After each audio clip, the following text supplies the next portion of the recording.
Akashvani Adilabad 100.2 FM మనస్సు నిండా. మన భారతీయ సాంప్రదాయంలో ప్రతి మాసానికి ఒక ప్రత్యేకత ఉంటుంది. అలాగే ఆషాఢ మాసానికి కూడా కొన్ని ప్రత్యేకతలు ఉన్నాయి. ముందుగా అమ్మ బయలెల్లినాదు అంటూ వస్తుంది ఆషాఢ మాసం. కాబట్టి అందరికీ బోనాల శుభాకాంక్షలు. అయితే ఆషాఢ మాసంలో మొట్టమొదటిది అందరూ ఆచరించేది గ్రామ దేవతలను పూజించడం, కొలుపులు కొలుచుకోవడం. ఇక వాతావరణ పరిస్థితుల దృష్ట్యా ఆషాఢ మాసాన్ని మనం ఒక సంధికాలంగా చెప్పవచ్చు. వేసవి కాలానికి ముగింపు, వర్షాలకు ఆరంభం, ఈ రెండిటి మధ్యకాలమే ఆషాఢ మాసం. ఆషాఢ మాసం దైవ సంబంధమైన మాసము. అందువలన వాతావరణంలో అనేక మార్పులు జరుగుతూ ఉంటాయి. మబ్బులు పట్టడం, మేఘాలు కదిలిపోతూ ఉండడం మనం చూస్తాం. అప్పుడే వాతావరణం చల్లబడి హాయిగా అనిపిస్తుంది, మళ్ళీ వెంటనే వేడిగా కూడా ఉంటుంది. ఈ మహాకవి కాళిదాసు రచించిన మేఘతందేశం అనే కావ్యంలో కుబేరుని కొలువులో పనిచేస్తున్న యక్షుడు పనిలో నిర్లక్ష్యంగా ఉన్నందువలన కుబేరుని శాపానికి గురై 1 సంవత్సర కాలం భార్యా పిల్లలను వదిలి దూరంగా రామగిరి పర్వతంపై నివసించవలసి వచ్చింది. ఆ సమయంలో ఆషాఢ మాసంలో ఆ పర్వతానికి ఆనుకుని నిలబడిన యక్షుడు ఆకాశం వైపు చూస్తాడు. ఆ సమయంలో ఆకాశంలోని మేఘాలు 2 ఏనుగులు ఒకదానితో ఒకటి కలిసి ఉన్నట్లుగా కనిపిస్తుంది. ఆ సమయంలో తన భార్యను తలుచుకుని విరహవేదనకు గురైన యక్షుడు ఆషాఢస్య ప్రథమ దివసే అని అంటూ తన విరహవేదనను ప్రారంభిస్తాడు. ఇక వర్షాకాలం మొదలవగానే ఈగలు, దోమలు, సూక్ష్మజీవులు వ్యాపించడం వలన ఆషాఢ మాసంలో అంటువ్యాధులు ప్రబలే అవకాశం ఎక్కువగా ఉంటుంది. కనుక వ్యాధుల బారిన పడకుండా తమను కాపాడి రక్షించాలని, పంటలు బాగా పండాలని గ్రామదేవతలను వేడుకుంటారు. పోచమ్మ, మైసమ్మ, మరిడమ్మ, ఎల్లమ్మ, దుర్గమ్మ, పోలేరమ్మ, మాంతమ్మ ఇలాగా వివిధ రకాల పేర్లతో అమ్మవారిని కొలుచుకుంటారు. అందులోనూ ఆషాఢ మాసంలో పోచమ్మను ఆషాఢ పోచమ్మ పేరుతో ప్రత్యేకంగా పూజిస్తారు. ఈ పూజలను ఎవరి ఇళ్లల్లో వాళ్ళు చేసుకునేటప్పుడు పూజా మందిరాలను గోడకు పసుపు రాసి బొట్లు పెట్టి వేపాకులు కట్టి తాము తయారు చేసిన వంటకాలను బోనాలుగా నైవేద్యం పెడతారు. ఇక ఆషాఢ మాసం కంటే ముందు జ్యేష్ఠ మాసంలో ఎల్లమ్మను పూజిస్తారు. యమదగ్ని మహర్షి భార్య, పరశురాముని తల్లి అయిన రేణుకా మాతను ఎల్లమ్మ రూపంలో విశేషంగా కొలుస్తారు. ఈ కాలంలో ప్రకృతి అంతా పచ్చదనంతో నిండి చిగురించిన చెట్లతో ఆకర్షణీయంగా ఉంటుంది. కాబట్టి ఈ కాలంలో కొంతమంది తమ బంధుమిత్రులతో కలిసి చెట్లు ఉన్న ప్రాంతానికి వెళ్ళి చెట్ల తీర్థాలు అని పేరుతో అక్కడే సామూహికంగా అమ్మవారిని పూజించి వంటలు చేసుకుని భోజనాలు చేస్తారు. ఆషాఢ మాసంలోని మరొక ముఖ్యమైన విషయం ఏమంటే ఆషాఢానికి ముందుగా పెళ్ళిళ్ళు జరిగిపోతాయి. ఆషాఢానికి ముందు వివాహమైన జంటలు అల్లుడు అత్తగారింటికి వెళ్ళకూడదు, కోడలు అత్తగారింట్లో కాలు పెట్టరాదు అన్న నియమాన్ని పూర్వకాలంలో ఖచ్చితంగా పాటించేవారు. అంతేకాదు అల్లుడిని సాక్షాత్ విష్ణు స్వరూపంగా భావించి అత్తగారు కట్న కానుకలు పంపించే పద్ధతి కూడా ఉంది. అదేవిధంగా కోడలను లక్ష్మీ స్వరూపంగా భావించిన అత్తగారు కోడలికి కూడా శ్రావణ మాసంలో కట్న కానుకలను పంపిస్తారు. అల్లుడికి పంపించే కట్నాలను ఆషాఢ పట్టి అని, కోడలికి పంపించే కానుకలను శ్రావణ పట్టి అని పిలుస్తారు. ఇక ఆషాఢంలో మరొక ప్రత్యేకత తొలి ఏకాదశి పండుగ. ఆషాఢ శుద్ధ ఏకాదశిని తొలి ఏకాదశిగా జరుపుకుంటారు. ఏకాదశికి శయనేకాదశి అని కూడా పేరు. ఈ దక్షిణాయనంలో జరుపుకునే పండుగలన్నీ ఏకాదశి నుండే మొదలవుతాయి.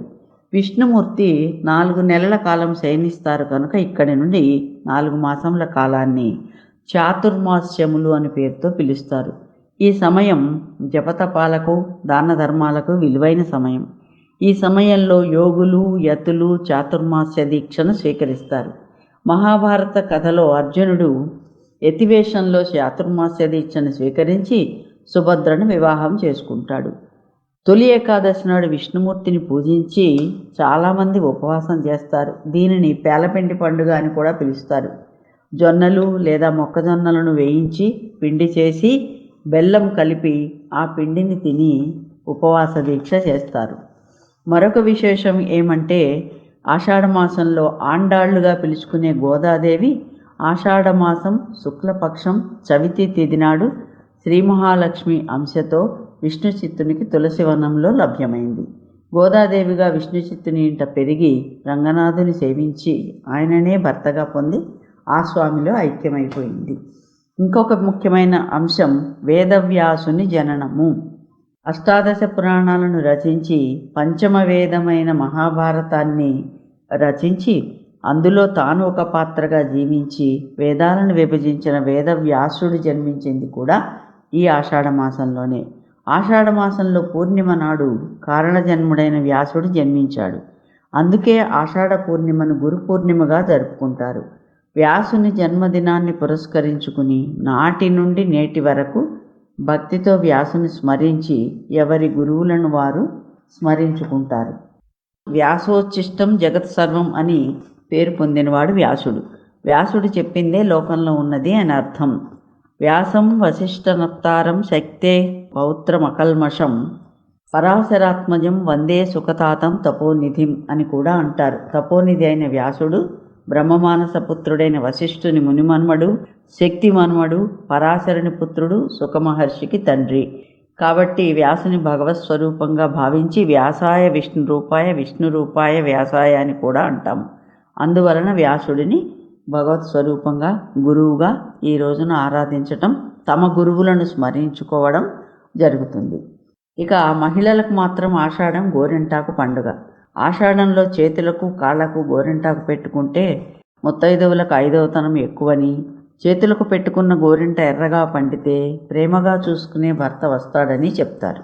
మహిళలు ఎక్కువగా ఇంటి పనులు చేస్తుంటారు కనుక కాలివేళ్ళు చేతులు పాడవకుండా ఉంటాయని, శరీరంలోని ఉష్ణాన్ని తగ్గిస్తుందని, రక్త ప్రసరణ బాగా జరుగుతుందని, చూడడానికి అందంగా ఆకర్షణీయంగా లక్ష్మీప్రదంగా ఉంటుందని భావించి గోరింటాకును సుమంగళి చిహ్నంగా గుర్తించారు. అరచేతిలో చందమామను చుట్టూ చుక్కలను పెట్టి ఖగోళ విజ్ఞానాన్ని కూడా మనకు పరిచయం చేశారు పెద్దలు. గోరింటాకు గురించి ఎందరో కవులు పాటలను కూడా రాశారు. గోరింటా పూసింది కొమ్మ లేకుండా మురిపాల అరచేత మొగ్గ తొడిగింది అంటూ. ఆషాఢంలో అమ్మవారిని శాకాంబరిగా కొలుస్తారు. దానికి కారణం పూర్వం ఒకప్పుడు వర్షాభావ పరిస్థితుల వలన తీవ్రమైన కరువు ఏర్పడింది. ప్రజలు ఆకలి దప్పులతో బాధపడసాగారు. ఆ సమయంలో కొందరు మునులు ప్రజల కష్టాలను తీర్చమని దుర్గాదేవిని ప్రార్థించారు. ఆయుధాలను చేతులలో పట్టుకుని మెడలో రకరకాల కూరగాయలను దండలను ధరించి అమ్మవారు శాకాంబరిగా దర్శనమిచ్చి వారి ఆకలిని తీర్చింది. ఆ కారణం వలన సకాలంలో వర్షాలు కురిసి కూరగాయలు బాగా లభించాలని ఇప్పటికీ అమ్మవారిని శాకాంబరిగా పూజించడం ఆనవాయితీగా మారింది. ఈ మాసంలోనే తిరుమల తిరుపతి దేవస్థానంలో ఆణివర ఆస్థానం అనే కార్యక్రమాన్ని కూడా నిర్వహిస్తారు. కర్ణాటక మాసాన్ని తమిళంలో ఆడివరం అని అంటారు. ఈ ఆడివరం క్రమంగా ఆణివరంగా మారింది. స్వామివారికి ఈ సంవత్సరం జరగబోయే కార్యక్రమాలను గురించి నివేదిస్తారు. మలయప్ప స్వామికి ఉభయ దేవేరులతో బంగారు వాకిలి వద్ద విశ్వక్సేనుని సమీక్షంలో కొలువును నిర్వహిస్తారు. ఆణివర ఆస్థానం నాటి సాయంకాలం మలయప్ప స్వామి ఉభయ దేవేరులతో పూల పల్లకిలో ఊరేగుతారు.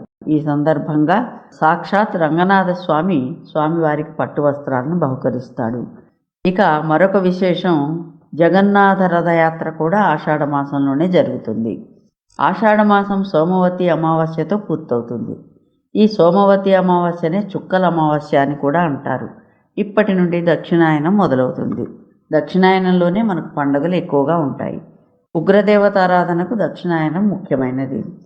ఆషాఢంలో డబుల్ ధమాకా ఆఫర్లు వస్తూ ఉంటాయి. డిస్కౌంట్లు, ఒకటి కొంటే ఒకటి ఉచితం అంటూ ప్రకటనలు మహిళలను ఎక్కువగా ఆకర్షిస్తాయి. అయితే అందరూ గమనించవలసిన విషయం, వస్తువు నాణ్యతకు ప్రాధాన్యం ఇవ్వండి. ధర తక్కువ కదా నాణ్యత లేని వస్తువులను కొనద్దు. బట్టలు, వస్తువులు అన్నింటిపైన తక్కువ ధరకు విక్రయిస్తామని ప్రకటనలు చేస్తూ ఉంటారు. ప్రకటనలు విని మోసపోకండి. వస్తువుల నాణ్యతను, దాని అసలు ధరను తెలుసుకుని కొనుగోలు చేయండి.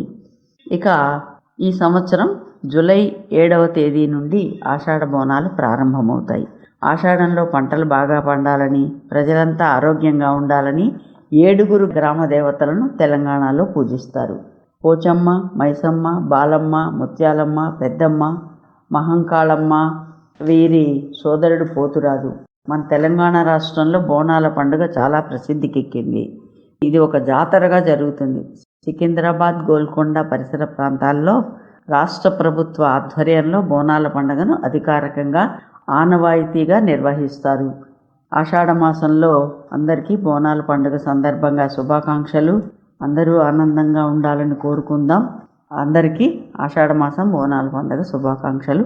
ఆకాశవాణి ఆదిలాబాద్ 100.2 FM మనస్సు నిండా.